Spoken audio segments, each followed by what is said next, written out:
বলছেন যে এই জার্নিটা তিনি উপভোগ করছেন, করারই কথা, তার কারণ এই জার্নির জন্য তিনি প্রচুর কষ্ট করেছেন, প্রচুর মেহনত করেছেন। বলছেন যে তিনি তার কাঁধে তেরাঙ্গা আছে, শোল্ডার তার কাঁধে রাখা, যেটা তাকে বারবার মনে করিয়ে দিচ্ছে এই মহাকাশে তিনি একা নন, তার সঙ্গে তার দেশ রয়েছে। শুভাংশু শুক্লা স্পেস ক্রাফট থেকে একটা বার্তা পাঠিয়েছেন আমাদের জন্য, তার দেশের মানুষদের জন্য। শুনুন। नमस्कार मेरे प्यारे देशवासियों, वॉट अ राइड। 40 साल बाद हम वापस अंतरिक्ष में पहुंच गए हैं और कमाल की राइड थी। इस समय हम 7.5 किलोमीटर प्रति सेकंड की रफ्तार से पृथ्वी के चारों तरफ घूम रहे हैं और मेरे कंधे पे मेरे साथ मेरा तिरंगा है, जो मुझे बता रहा है कि नहीं हूँ, मैं आप सबके साथ हूँ। ये मेरी इंटरनेशनल स्पेस स्टेशन तक की जर्नी की शुरुआत नहीं है, ये भारत के ह्यूमन स्पेस प्रोग्राम की शुरुआत है और मैं चाहता हूं कि आप सभी देशवासी इस यात्रा का हिस्सा बने। आपका भी सीना दिल से चौड़ा होना चाहिए, आप भी उतना ही एक्साइटमेंट दिखाइए। आइए हम सब मिलकर भारत के इस ह्यूमन स्पेस प्रोग्राम की जर्नी की शुरुआत करें। धन्यवाद। जय हिंद, जय भारत। এক ঐতিহাসিক ক্ষণ, ঐতিহাসিক মুহূর্ত, কিন্তু বিজ্ঞানের চোখ দিয়ে যদি দেখা যায় এক মাইল ফলক, নতুন মাইলস্টোন। আমার সঙ্গে বিজ্ঞানী সন্দীপ চক্রবর্তী রয়েছেন। সন্দীপবাবু, আপনার সঙ্গে দীর্ঘদিন এ নিয়ে কথা হয়েছে আমাদের, আপনার কাছ থেকে জেনেছি এই মিশনের খুঁটিনাটি। একজন বিজ্ঞানের ছাত্র হিসেবে আপনার কাছ থেকে একটু জানতে চাইব, এই মিশন আমাদের কতটা এগিয়ে নিয়ে যাবে, আপনি কিভাবে দেখছেন? দেখুন, প্রথম কথা, আপনি জানেন যে আমরা যদি নিজেরা কোনো কিছু শুরু করতাম, আমরা যদি নিজে বলতাম যে না, এই পুরো ব্যাপারটাকে আমরা টোটালি ইন্ডিজিনিয়াসলি করব, তাহলে আমাদের যেটা হয়তো 50 বছর সময় লাগতো, সেই পুরো ব্যাপারটা আপনি ধরে নিতে পারেন যে নেক্সট 14 দিনের মধ্যে আমরা করতে পারবো। এটা এত বেশি ইম্পর্টেন্ট, কারণ আমাদের ভারতবর্ষ রাকেশ শর্মার ভারতবর্ষ নয়, এখনকার ভারতবর্ষ শুভাংশু শুক্লার ভারতবর্ষ, যেখানে আমরা অলরেডি আমাদের অ্যাম্বিশান, চাঁদে গেছি, মঙ্গলে গেছি, আমাদের ডকিং হয়েছে, আমাদের অ্যাস্ট্রোস্যাট গেছে, তারপরে এক্সপোস্যাট গেছে, আদিত্য L1 গেছে। এটা আলাদা ভারতবর্ষ। এই ভারতবর্ষ খুব স্লোলি এগোনোর মতো আর সেই সময় নেই, বাইরের দুনিয়া এগিয়ে চলেছে। কাজে আমাদের একটা যেটা শর্টকাট করতে হলো, যেটা হলো যে আমরা অ্যাক্সিওম স্পেসের সঙ্গে হাত মেলালাম, নাসা স্পেস ক্রাফটের সঙ্গে এবং স্পেস এক্সের সঙ্গে হাত মেলালাম, যে আমাদের এই ভদ্রলোক শুভাংশু শুক্লা, যিনি গগনযাত্রী, তাকে আপনারা অন্ততপক্ষে এই ট্রেনিংটি দিন।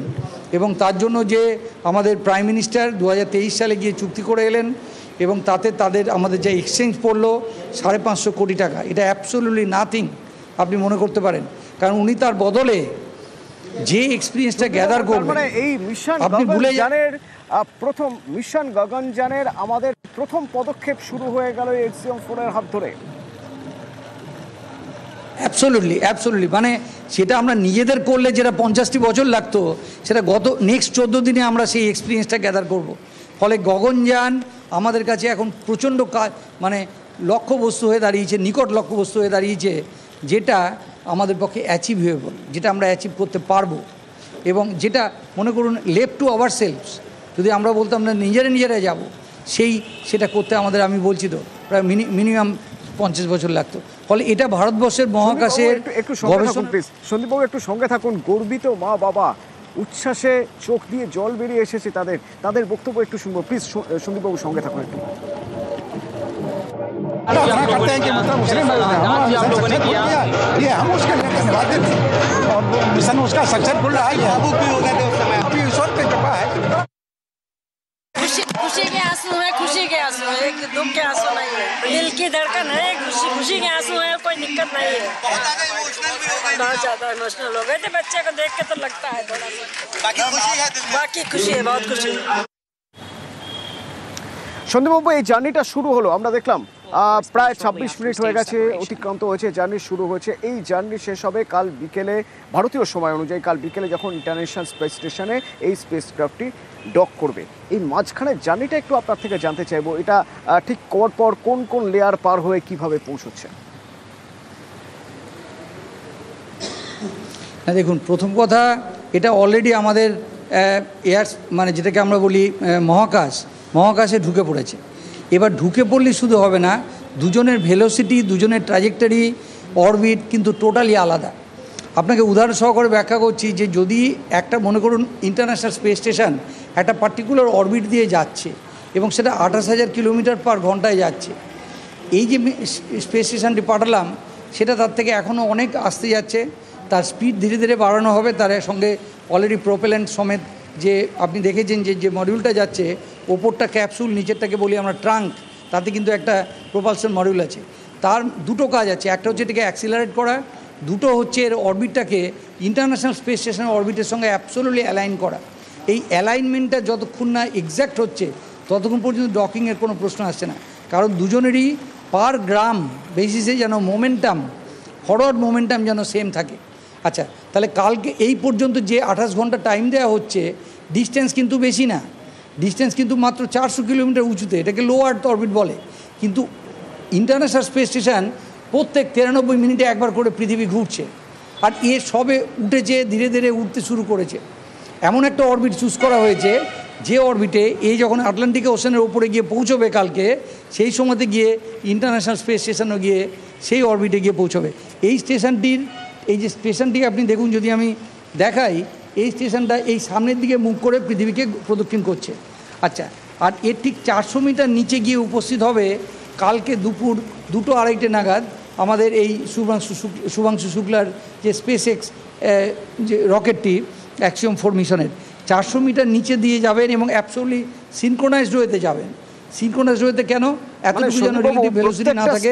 প্রত্যেকটা ফেজ এই অভিযানের অত্যন্ত গুরুত্বপূর্ণ, অত্যন্ত মানে প্রত্যেকটা একদম অঙ্ক মেপে নিখুঁত হিসেব করে। সন্দীপবাবু, এরপরে একটা পর্ব রয়েছে ডকিংয়ের পর, 14 দিনের একটা পর্ব যেখানে তারা রিসার্চ করবেন।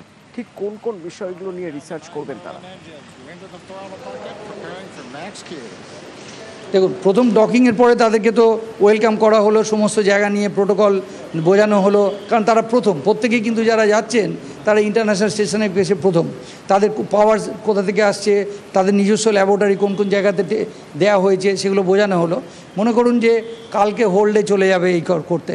এবার আমাদের এন্টায়ার যে টিমগুলো যাচ্ছে, আমাদের যে শুভাংশু শুক্লা পোল্যান্ড থেকে যাচ্ছে, আমাদের স্লাউস উজনানস্কি ভিয়েজনিস্কি, এবং যে যাচ্ছেন ট্যাবর কাপু এই হাঙ্গেরি থেকে, প্রত্যেকেই কিন্তু প্রচুর এক্সপেরিমেন্ট সঙ্গে করে নিয়ে যাচ্ছেন।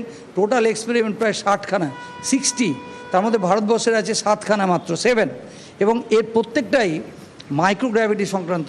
অর্থাৎ এই যে জিরো গ্র্যাভিটি পাওয়া গেছে, এটা পড়ে পাওয়া 14 আনার মতো। মানে এই জিরো গ্র্যাভিটিতে বসে কাজ করতে, এটা হচ্ছে অ্যাস্ট্রোনটদের স্বপ্নের বিষয় যে তারা জিরো গ্র্যাভিটিতে গিয়ে এক্সপেরিমেন্ট করবে। কারণ অধিকাংশ এক্সপেরিমেন্টের পদ্ধতি, রেজাল্ট আপনি জানেন যে জল খেতেই কত কষ্ট হয় জিরো গ্র্যাভিটিতে। ফলে এইখানে গিয়ে মাইক্রোগ্র্যাভিটি যে এক্সপেরিমেন্টগুলো করা হবে, তার মধ্যে মেন হচ্ছে আমাদের ডায়াবেটিস, আমাদের যদি অসুখ বিসুখ করে, প্রেশার ফ্লাকচুয়েট করে, যে ওষুধগুলো আমরা মনে করুন পৃথিবীতে বসে খাই, সেই ওষুধগুলো কাজ করে কিনা ওখানে। কারণ এখানে তো গ্র্যাভিটি অ্যাসিস্ট করছে আমাদেরকে, মাসেল অ্যাসিস্ট করছে, গ্র্যাভিটি অ্যাসিস্ট করছে। ওখানে মাইক্রোগ্র্যাভিটিতে কিন্তু এগুলো কিছুই অ্যাসিস্ট করবে না, সেগুলোকে হয়তো অন্য ফর্মে ইনজেক্ট করতে হতে পারে। এটা হলো একটা বড় এক্সপেরিমেন্ট। দ্বিতীয় হচ্ছে যে খাবার দাবারগুলো আমরা খাবো, পার্টিকুলারলি ইন্ডিয়ান জিভ, ইন্ডিয়ান প্যালেট, ইন্ডিয়ান টেস্ট, পালং শাক বলুন কিংবা মুগ ডাল বলুন কিংবা মেথি শাক বলুন, এই জিনিসগুলো ফলন করা যায় কিনা, লং টাইম যদি আমরা যাই স্পেসে, তাহলে এগুলোকে ফলন করা যাবে কিনা।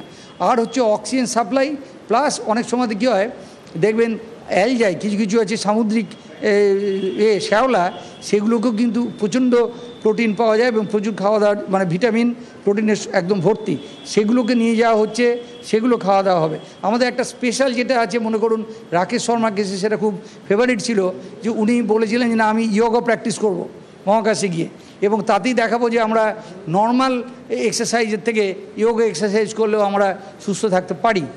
এইটাও কিন্তু শুভাংশু শুক্লার একটা দেখেছি, তিনি চেয়েছিলেন লন্ডন ম্যারাথনের সময় তিনি সেখানে রান করবেন, সেখানে ওয়াক করবেন। এক্স্যাক্টলি, মানে এইটা ওখানে দেখুন একটা নাসার যন্ত্রে যেখানে গেছে, নাসার কিছু কিছু প্রোটোকল তো মানতেই হবে। তাদের 2.5 ঘন্টা ধরে তাদের ডেলি এক্সারসাইজ করতে হবে, তা না হলে যে প্রোটিনগুলো তার ধরুন পার কিলোগ্রামে 1 গ্রাম করে প্রোটিন দরকার। কারো যদি 60 কিলোগ্রাম ওজন হয় তার 60 গ্রাম প্রোটিন দরকার। তারপরে এক্সারসাইজ করে প্রোটিন কিছু লস হচ্ছে, সেগুলোর জন্য আরও 40 গ্রাম দিনে 100 গ্রাম ফ্রেশ প্রোটিন তার দরকার।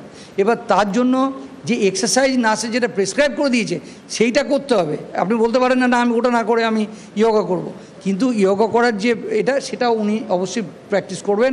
প্লাস মাইক্রোগ্র্যাভিটিতে মেটেরিয়াল রিসার্চ করবেন, যে মেটেরিয়াল আপনি যখন গলান একটা জিনিসকে, যখন আপনি গলাচ্ছেন এবং সলিডিফাই করছেন, সেটার উপর গ্র্যাভিটির একটা আসার পড়ে, গ্র্যাভিটির প্রভাব পড়বে। ভারী ভারী মেটালের অংশগুলো নিচের দিকে চলে আসে, হালকা মেটালগুলো ওপর দিকে চলে আসে, অ্যালয়টা কখনোই হোমোজিনিয়াস হয় না। সেইটা জিরো গ্র্যাভিটিতে এই প্রবলেমটা নেই। ফলে আপনি যদি খুব উচ্চমানের যন্ত্রপাতি তৈরি করতে চান, উচ্চমানের যদি বল বেয়ারিং তৈরি করতে চান, উচ্চমানের ইনস্ট্রুমেন্ট, আপনার যেটা অ্যাবসোলিউট হোমোজিনিয়াস চাই, হোমোজিনিয়াস না হলে কিন্তু ক্র্যাক করতে পারে। আপনি যেসব যন্ত্রপাতি দিয়ে লং ডিস্টেন্সের মহাকাশযান তৈরি করবেন, সেই যন্ত্রপাতির মেটাল আপনাকে মহাকাশেই তৈরি করতে হতে পারে জিরো গ্র্যাভিটিতে। ফলে এই যে টেস্টগুলো ভারতবর্ষ যেগুলো করছে 7খানা, মোস্টলি মাইক্রোলজি, এবং আপনি জানেন যে সুনিতা উইলিয়ামসও কিন্তু এই বায়োলজিক্যাল এক্সপেরিমেন্টে উনি করে এসেছেন। আমাদের কাছে এটা খুব ইম্পর্টেন্ট, তার কারণ আমরা যদি সঙ্গে একটা প্রশ্ন মনে পড়ে গেল, সন্দীপবাবু প্লিজ একটু সঙ্গে থাকুন। তার আগে আমি একটু শোনাতে চাইবো দর্শককে যে আজ যখন শুভাংশু শুক্লা ফ্লাই করছেন, তিনি যখন মহাকাশে পৌঁছে গেছেন রীতিমধ্যে, এবার ইন্টারন্যাশনাল স্পেস স্টেশনে পৌঁছবেন আগামীকাল, তার আগে এই মহাকাশ থেকে ভারতীয়দের জন্য, আমাদের জন্য কি বার্তা দিলেন? नमस्कार मेरे प्यारे देशवासियों, व्हाट अ राइड। 40 साल बाद हम वापस अंतरिक्ष में पहुंच गए हैं और कमाल की राइड थी। इस समय हम 7.5 किलोमीटर प्रति सेकंड की रफ्तार से पृथ्वी के चारों तरफ घूम रहे हैं और मेरे कंधे पे मेरे साथ मेरा तिरंगा है, जो मुझे बता रहा है कि नहीं हूँ, मैं आप सबके साथ हूँ। ये मेरी इंटरनेशनल स्पेस स्टेशन तक की जर्नी की शुरुआत नहीं है, ये भारत के ह्यूमन स्पेस प्रोग्राम की शुरुआत है और मैं चाहता हूं कि आप सभी देशवासी इस यात्रा का हिस्सा बने। आपका भी सीना दिल से चौड़ा होना चाहिए, आप भी उतना ही एक्साइटमेंट दिखाइए। आइए हम सब मिलकर भारत की इस ह्यूमन स्पेस प्रोग्राम की जर्नी की शुरुआत करें। धन्यवाद। जय हिंद, जय Bharat. The space reforms which were brought in the last few years not only enriched our resources but also gave tremendous confidence to our space experts, space scientists. And today India is no longer a follower. We are equal partners in our collaborations. And I think it's borne out by the simple fact that of the 4 astronauts in the crew that has gone up, Subhanshu Shukla is possibly the most important, because not only that he's a pilot, he's also going to perform 7 crucial experiments. All these 7 experiments have been designed within India by the Indian institutes, by the Department of Biotechnology, by some of the IITs, by the Indian Institute of Sciences, Bengaluru. The kits have been provided from here. আর একজন বিজ্ঞানী সঞ্জীব সেন আমার সঙ্গে রয়েছেন। সঞ্জীব বাবু, কিছুক্ষণ আগে সন্দীপ চক্রবর্তীর সঙ্গে কথা হচ্ছিল, প্রথমে তার কাছ থেকে একটু জেনে নিতে চেয়েছিলাম, যেমন আপনার কাছ থেকেও জানতে চাইবো যে এই যে মিশন আপনি কিভাবে দেখছেন?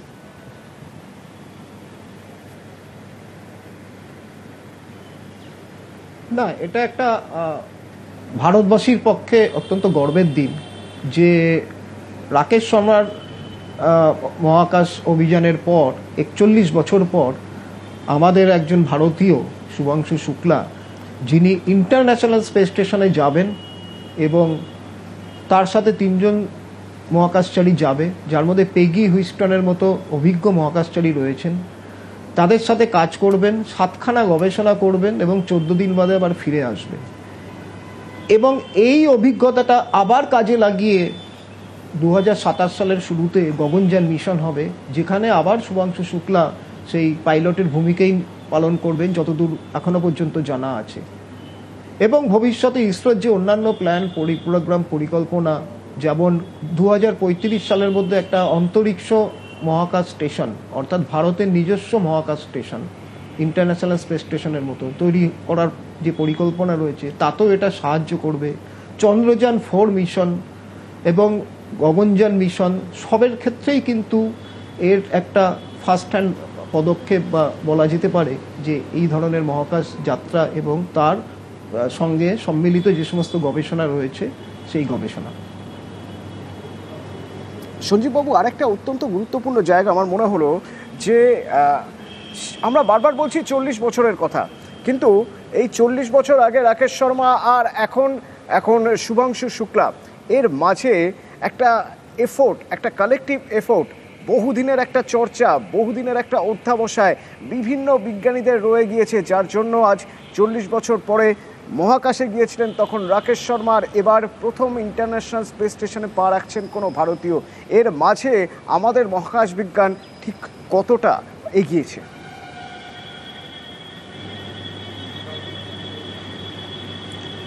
দেখুন, রাকেশ শর্মা যখন গেছিলেন তখন কিন্তু মহাকাশ বিজ্ঞান চর্চার ক্ষেত্রে আমরা একেবারে মানে প্রাথমিক পর্যায়ে ছিলাম ভারতবর্ষ।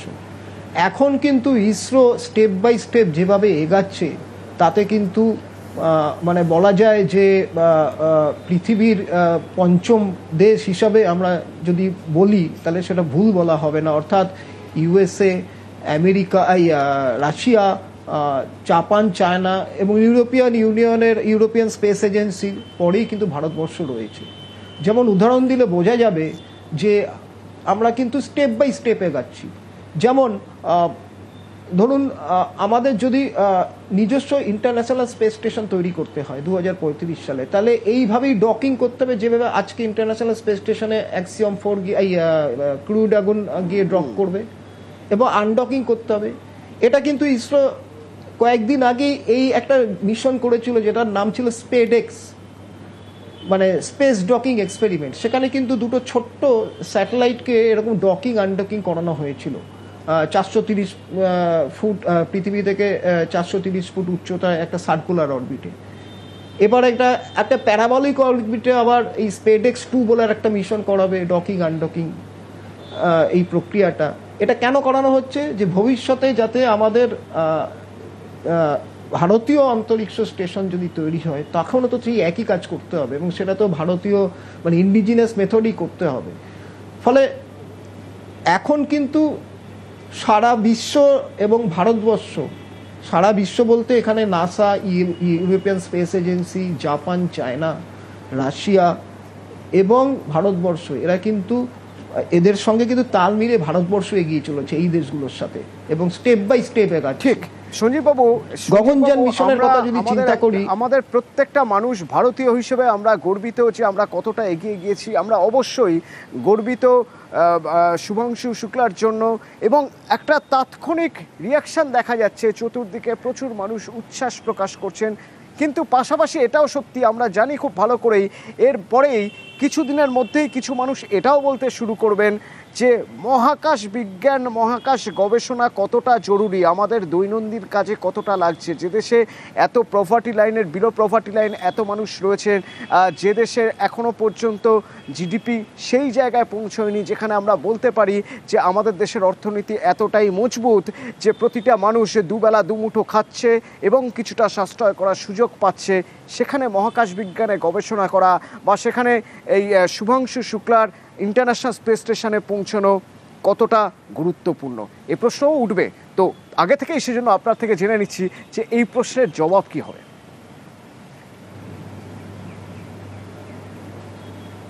দেখুন, বিজ্ঞানের গবেষণা, সেটা মহাকাশ বিজ্ঞানই হোক বা যে কোনো বিজ্ঞানই হোক, তার ফলটা কিন্তু আজকে আমরা ভোগ করি।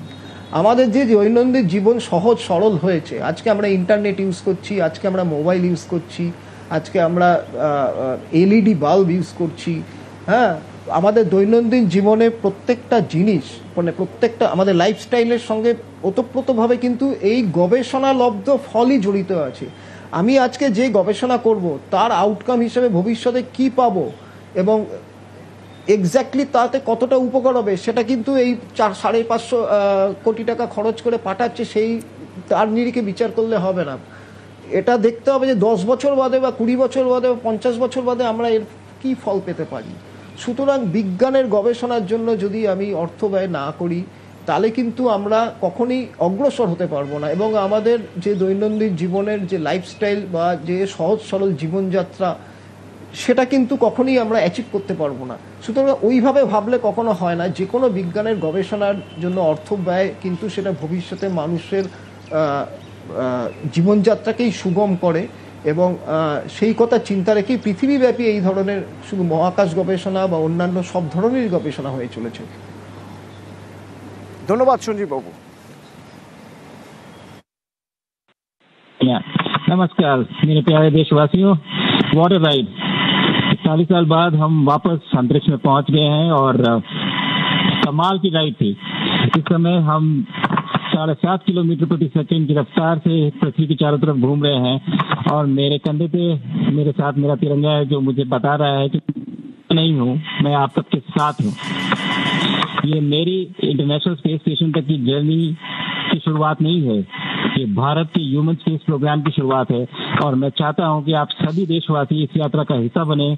आपका भी सीना दिल से चौड़ा होना चाहिए, आप भी उतना ही एक्साइटमेंट दिखाइए। आइए हम सब मिलकर भारत के इस ह्यूमन स्पेस प्रोग्राम की जर्नी की शुरुआत करें। धन्यवाद। जय हिंद, जय भारत।